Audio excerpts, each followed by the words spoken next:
aquela sensação quando sobe a serra ou anda de avião, vertigens e problemas psicológicos e emocionais. Tá. Esses são os sintomas. E os sinais hoje? Quais os principais sinais? Eu acho que sinais e sintomas aí são os principais em relação à DTM, né? Então, quais são hoje os sinais que o paciente pode ter para DTM? Então, sinais é o que nós vemos. Sensibilidade na musculatura e na região da articulação, limitação ou incoordenação nos movimentos mandibulares. O que é limitação? Ó? Limitação na abertura e no fechamento.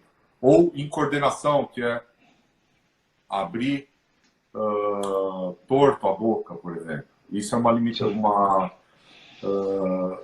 incoordenação. E ruídos ou estalos nessa articulação. Esses são os sinais. E é interessante, né, falar que tem muitos pacientes que têm o sinal, mas não tem o sintoma, né? Olha Tem só. sinal, tem estalido, tem desvio, tem tudo, e não tem sintoma Não tem nenhum, né? sintoma. Ó, e vou mais a fundo, Rodrigo. O que a literatura fala? 40% da população tem os estalos. Ou seja, hoje é considerado uma variável da normalidade. Não tem Sim, estalo.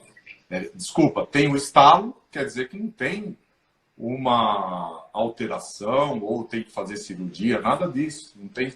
Esses pacientes não têm sintomas, não tem DTM. Então, não é porque tem sim. o estalo, tem a DTM. Quer dizer que tem dor, né? Não tem a DTM, não tem a dor. Isso. Fala um pouquinho para mim da epidemiologia hoje da DTM. Acontece mais em mulheres, né? Você pode ver aí nos teus pacientes. Pode ser aí na Europa, pode ser aqui. E, ó, Andréia, da Órmico, tudo bem, Andréia? Mais mulheres do que homens. Então, a epidemiologia hoje, vamos colocar no consultório, a cada 10 pacientes, 8 ou 9 serão mulheres. Então, tem muito a ver com fundo hormonal e talvez a sobrecarga da mulher, né? Que tem que cuidar da casa, trabalhar, cuidar de filho. Então, essa sobrecarga pode estar relacionada. Por isso que tem mais mulheres do que homens. Sim. Agora, vamos começar a entrar um pouco na parte polêmica, porque agora a gente falou só de.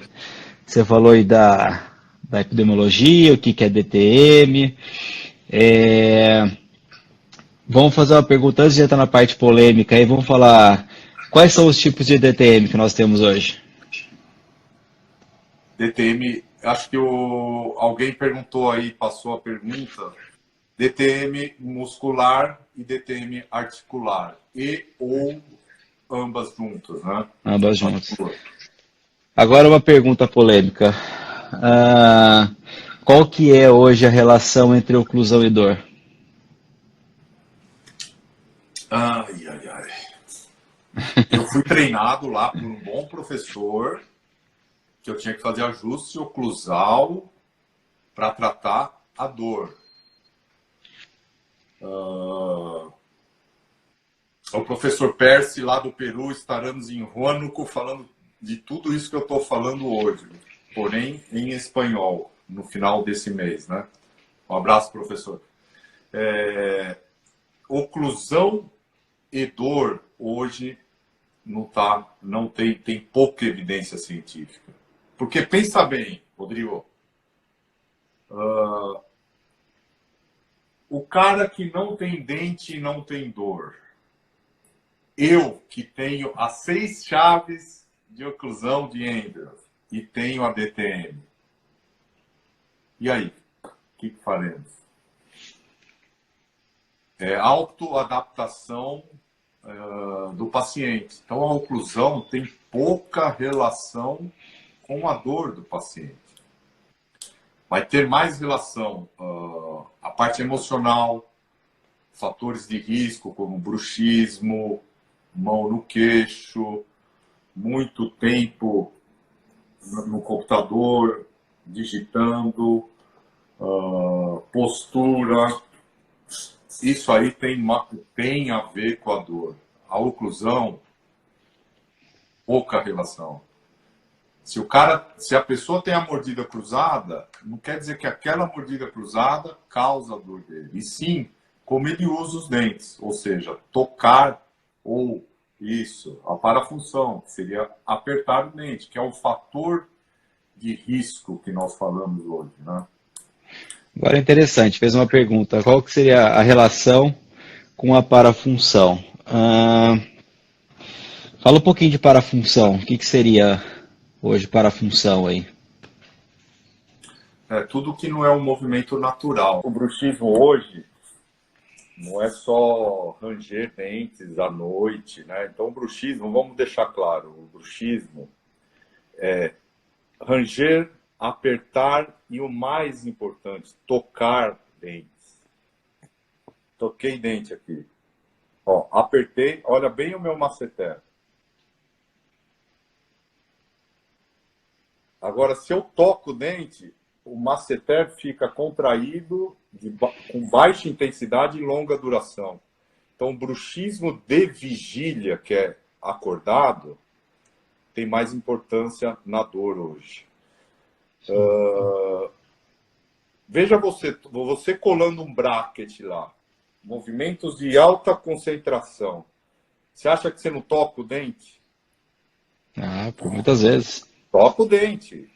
Agora, mesmo você tendo o bruxismo, isso é bruxismo. E mais a fundo, mesmo se eu não tiver dentes, por exemplo, um desdentado pode ter bruxismo? Se ele fazer qualquer movimento não natural, é bruxismo. Então, acordado, nós chamamos de bruxismo de vigília e dormindo, bruxismo do sono, que são mecanismos totalmente diferentes. Então, hoje, o bruxismo de vigília está muito relacionado com a dor, esse é o foco, né? Então, você está lá tocando, montando o bracket.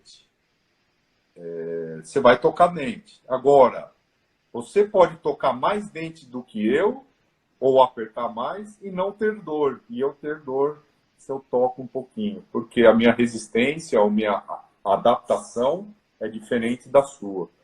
Isso Sim. explica porque um desdentado, todo feliz, não tem DTM, e a pessoa toda com dente, com a oclusão perfeita, tem a DTM. Então, não importa tanto a posição dos dentes, e sim como eu uso eles, né? Sim, sim. Isso é interessante, né? Porque se falou por muito tempo, né, da oclusão somente, que gerava dor. Eu, lá em 2003, quando eu fui buscar, 2003, 2004, fui buscar entender um pouquinho mais sobre DTM, eu fui porque eu buscava, tinha muitos pacientes que me procuravam por causa para fazer ortodontia, porque tinham dor. E nós pensávamos, põe o aparelho que resolve a dor. Agora, hoje, o que você pode falar disso? Então, naquela época que você foi até uns que me encorajou na época a estudar DTM. Naquela época era muito protesista que fazia essa parte. Depois, os ortodontistas migraram para estudar DTM, porque nós colocávamos aparelho para curar dor. Sim. Veja bem, quando eu falo no passado, isso acontece hoje, tá? Então, nos cursos de especialização, ainda os profissionais são treinados a fazer isso. para tratar a dor, né? E hoje Sim. o pulpo maxilo está estudando a DTM, porque começou a ter muitos tratamentos invasivos, sendo que não tinha eficiência o tratamento, né? Fazia cirurgia e o paciente, depois de um tempo, continuava com a dor. Então, você vê Sim. que a oclusão está muito pobre, né? A relação da oclusão com a dor. Com a dor, sim, sim. Agora, Então, hoje a gente agora, pode. Rodrigo, eu te pergunto uma coisa, ó. Se a prevalência, num estudo de meta-análise, se a prevalência de necessidade de tratamento em DTM em adultos na população mundial é de 15%, será que esses 15% estão sendo bem tratados? O que você acha? Difícil, hein? Difícil. Ó, Difícil a pergunta. Porque, primeiro, tem 15% que precisam ser tratados. Será que eles estão ó, sendo bem tratados? um detalhe importante aí que o Marcelo colocou agora, ó. Dor muscular ou articular. Importante diferenciar no diagnóstico. Isso daí, viu, Marcelo, é um dos grandes problemas hoje que nós temos. Porque, assim, eu recebo, às vezes, paciente no consultório que vem para pôr aparelho e, e o paciente, ele procura o aparelho porque ele está com dor.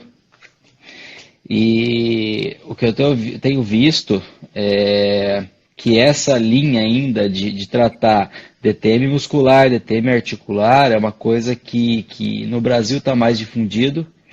Tá tendo, tem uma, o paciente mesmo está procurando mais o especialista em DTM, está procurando alguém que trate realmente, porque, por exemplo, na época que eu fui fazer, conhecer, falar um pouquinho, entender um pouco mais de DTM, que foi 2004, que eu fui lá para Mandic fazer o mestrado, o que, que eu via lá? Que se tratava muito com placa. Ou era placa, ou era ortodontia. Só que chegava no final do tratamento, o paciente continuava ainda com dor. Então a gente começou a perceber assim que a ortodontia só e a placa não era tratamento, que tinha que ter algo a mais. Foi aí que a gente foi buscar, né? Inclusive nós tivemos a mesma linha, aí, o mesmo professor, e nós vimos que muitos pacientes não precisam nem de aparelho e nem de placa para se fazer o tratamento da DTM. E respondendo, esses 15% aí hoje da população, eu acho que uma parte está sendo bem tratada, a outra parte tem paciente que possivelmente está no seu consultório e já passou várias vezes, passou por um, passou por dois, passou por três e continua com dor. Já usaram às vezes até aparelho, deve ter acontecido isso no consultório, né? Paciente que usou aparelho, usou placa e está com dor. Ou seja, será que placa, aparelho só resolve DTM? Rodrigo, eu mesmo, antes da formação e da especialização e do mestrado em DTM, eu colocava aparelho fixo, eu indicava o aparelho fixo para dor. Porque não é uma falha minha. Eu fui treinado assim desde a graduação até a especialização de ortodontia. Então, e só um detalhe que mudou, não tem o tratamento para DTM, e sim o controle, né? Porque era como um resfriado, né? Vai e volta, né? Se o paciente está com uma alteração, desde o sono ou fator emocional, se apertando mais, os sintomas podem vir de novo. A placa rígida é a indicada, viu? A pergunta do professor Marcelo. Placa rígida, placa estabilizadora, tipo Universidade de Michigan, porque provemos o paciente de algo que, se o paciente sumir, você sabe que vai estar estável a oclusão dele. Então, até te falando um detalhe, perguntou placa rígida ou placa flexível. Eu vou te dar um ponto, que esse é um ponto que nós vamos falar em alguma outra live aí, que vai ser sobre os alinhadores, que essa é uma outra polêmica que está tendo hoje em dia. Então, Marcelo, falando sobre placa rígida ou placa flexível, quando você coloca uma placa rígida, você consegue ter o controle, você consegue ter a proteção dos dentes. A placa de Michigan, você consegue ter os movimentos funcionais, lateralidade, protrusível, você consegue fazer esses ajustes. A placa flexível é um grande problema. Vou te falar como experiência própria. Eu não tenho DTM, eu não tenho bruxismo, não tenho apertamento, tenho nenhuma parafunção, nenhuma. E aí, eu fui usar alinhador. Coloquei alinhador. Comecei a ter apertamento noturno. Sabe por quê? Porque a placa, ela me fazia dar uma sensação boa de apertamento. Então eu, como paciente, nunca tive apertamento, nunca tive nada e tive apertamento com a placa. Eu percebi que quando eu tirava a placa de manhã me dava um alívio. E depois, quando eu colocava novamente, eu sentia que eu estava apertando. Então a placa me dava um estímulo para fazer apertamento. Isso eu acho que eu não tinha nem falado para o Fábio. Mas é Falou? interessante. Falei? Você É falou porque fui eu que interessantíssimo. fiz. Foi ele Porque que fui eu fez. que fiz o teu tratamento, né? Você É, falou que então você teve assim, os sintomas de dor. exatamente. Eu nunca tive. Então a placa, eu percebi quando eu usava ela durante dor. Então, quer dizer, então isso pode explicar bem, né? Placa rígida ou flexível? Rígida, tá? E mais pra frente nós vamos falar dos alinhadores, tá? Aí nós vamos entrar nesse outro assunto aí. É, o professor Professor Edson, Edson. isso aí. Agora, o...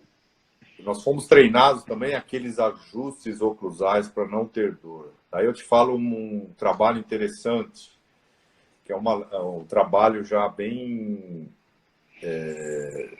esclarecido, né? Que o professor Laskin pegou 25 pacientes, tratou em 3 consultas. Resumindo, ele fazia desgaste oclusal falso, ou seja, com pedra abrasiva que não desgastava o dente. Os pacientes relataram, quase 70% dos pacientes relataram remissão da dor. Ou seja, o placebo é muito importante. A Sim. placa de Michigan é um placebo, porque você está dando carinho, afeto para o paciente, e ele está pegando a placa sabendo que é algo que ele vai melhorar. Então, a placa também, um dos quesitos dela é o efeito placebo. Né? E a placa de Michigan, você falou tudo. Sim. E falando em trabalho, inclusive quando eu estava no mestrado, a minha colega ao lado da cadeira, ela fez um trabalho que ela fez uma placa onde tinha um arco só envolvendo por lingual e uma resina. Ou seja, é uma resina por lingual e por vestibular. Como se fosse uma contenção, sem nenhum contato oclusal. Ela entregou isso para os pacientes que estavam com dor. Os pacientes não foram instruídos a nada, só usar a placa durante a noite. Em 30 dias, quando eles voltaram, mais de 50% dos pacientes relataram melhora. Resolver os casos de DTM. Às vezes a DTM, como a gente aprendeu, primeiro a gente trata a DTM para depois colodontia, fazer o que for. Então, esse é um outro ponto importante que é polêmico, né? É polêmico. Eu lembro até lá em 2004,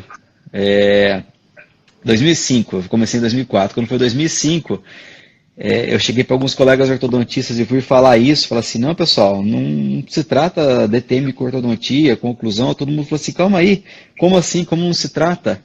Eles quase me mataram, eu falei, não, não é assim que se trata. E a hora que a gente começou a tratar de outra forma, as pessoas começaram a ver, falaram, não, realmente, não se trata só com placa. É lógico que existem uns pacientes que são de problema de oclusão, não estamos falando que são 100% pacientes.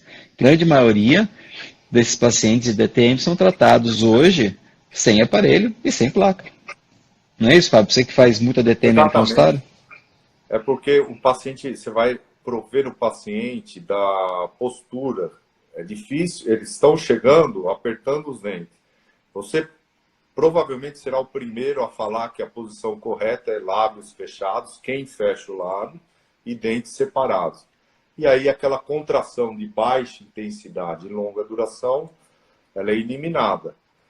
Placa de Osamo, perfeito. Isso que você falou da placa, então tem um trabalho que colocou placa de Michigan e placa de Hawley no grupo, no segundo grupo, placa de Hawley, e teve a melhora dos 2 grupos. Isso que você... Agora, esse trabalho que você está falando é da professora Yolanda, da São Leopoldo Mandique de Campinas, que foi minha professora, excelente professora. Ela desenvolveu e fez o comparativo e teve melhora nos 2 grupos. Assim como eu, você e o professor, e na São Leopoldo Mandic, junto com o professor Antônio Sérgio, fizemos uma patente, né, um modelo de utilidade num aparelho anterior, parcial anterior. E o mais legal, usando noturnamente esse aparelho, como se fosse um gig, não tem, veja bem, não tem extrusão posterior, só se usar noturnamente. Mas é isso, é E polêmico, o né? Fábio, é interessante você falar isso, porque às vezes chega paciente DTM no seu consultório e você quer fazer uma placa, fazer alguma coisa nele imediata, às vezes ele está realmente com um problema oclusal, esse jigzinho ele é ótimo, porque você consegue fazer e fica pronto na hora. É uma peça pronta que você só reembasa. É muito rápido fazer, muito, muito rápido. Ele serve até como um meio de diagnóstico para a gente. E de exercício, isso que nós concluímos na nossa, que eu defendi agora, né? Ele serve de movimentos de lateralidade para exercício, quem tem limitação no movimento, né? Mas eu te pergunto aí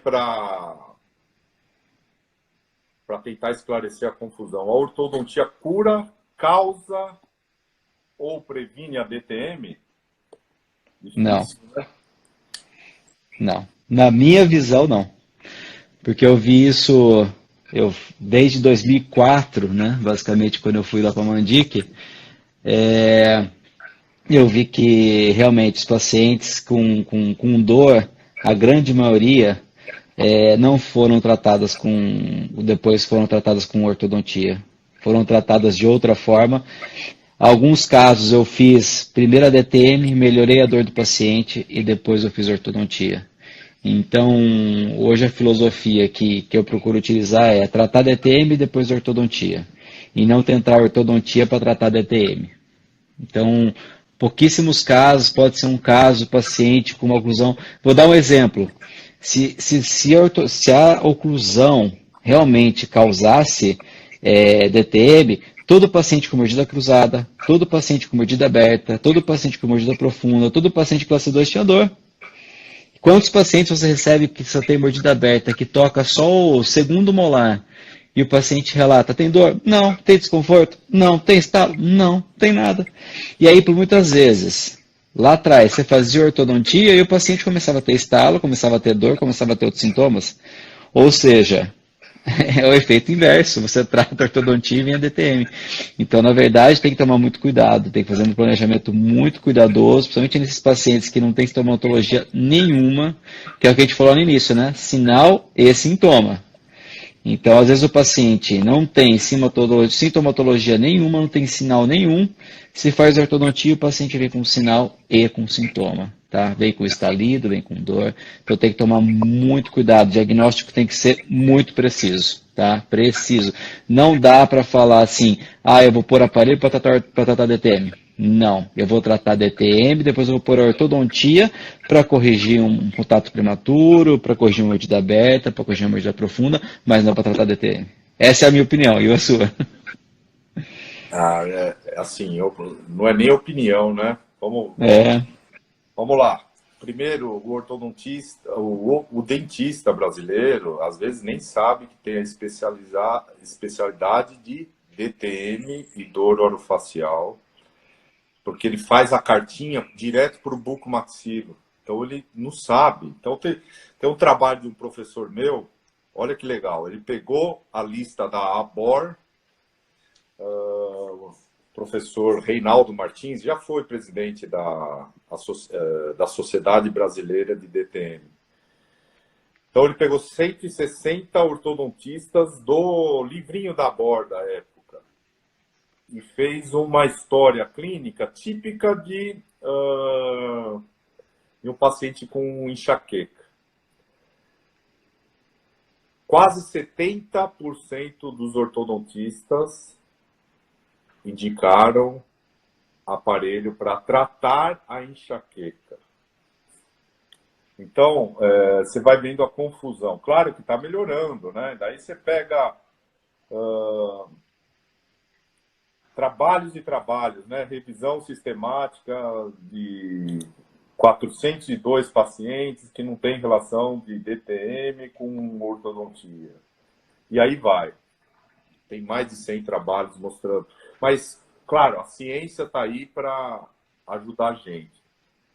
E o que a gente pega na Escola Paulista de Medicina, 12 mil pacientes tratados. E na São Leopoldo, Mandique, hoje, de São Paulo, Campinas e pelo Brasil, talvez mais de 10 mil fichas de pacientes, todos com a mesma conduta.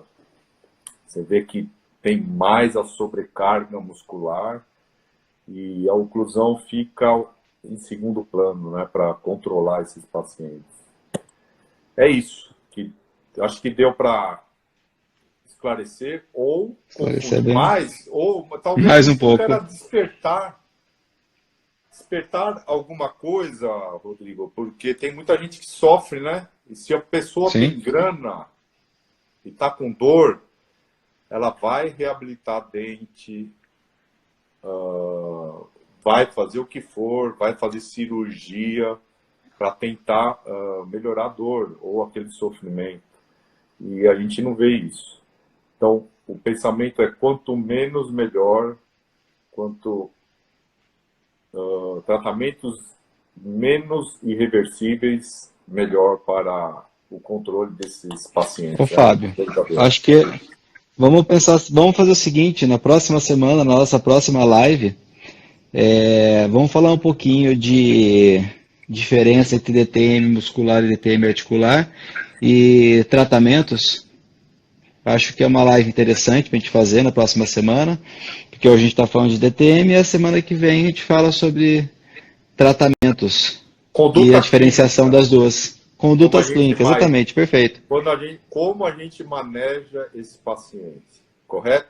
Exatamente, perfeito. Então a próxima semana aí, estamos juntos aí de novo para a gente poder fazer, então, falar sobre DTM articular, DTM muscular e condutas clínicas. Eu acho que é a melhor forma de te exemplificar o que foi falado hoje. Hein? Perfeito. Posso finalizar só com um recado? Pode, claro. Não existe côndilo. O que tem que falar? Cabeça da mandíbula. Côndilo é 2006 que não se fala mais. Então é cabeça da mandíbula. Ó, eu vou te falar, em 2004, quando eu entrei no mestrado, tinha acabado de sair essa norma que não era côndilo, que era a cabeça da mandíbula. E era interessante porque às vezes eu falava para as pessoas assim, não, a cabeça da mandíbula, eles olhavam para mim assim, o que é a cabeça da mandíbula? Falou, é o côndilo. A cabeça da mandíbula já tem basicamente quantos anos? Em 2004 já tem 16 anos. 2004, e ainda continua. A Associação Brasileira de Anatomia se reuniu para mudar algumas nomenclaturas e ficou estipulado que isso aqui é a cabeça não é da côndilo. mandíbula. Não é mais côndilo. Quer dizer, não é mais côndilo já faz mais de 15 anos. É isso? 15 anos, exatamente. Beleza. Então, vamos lá. Então é isso. Pessoal, boa noite, obrigado aí mais uma vez. Bom fim de semana para todos. Sexta-feira, próxima sexta, no mesmo horário, 5 horas, estamos aí para mais uma live falando de DTM articular, DTM muscular e condutas de tratamento. Então, quem puder divulgar, passar para todos aí, vai ser uma honra estar com todos. Obrigado e boa noite, bom fim de semana. Condutas clínicas, ok? Valeu. Obrigado, boa noite.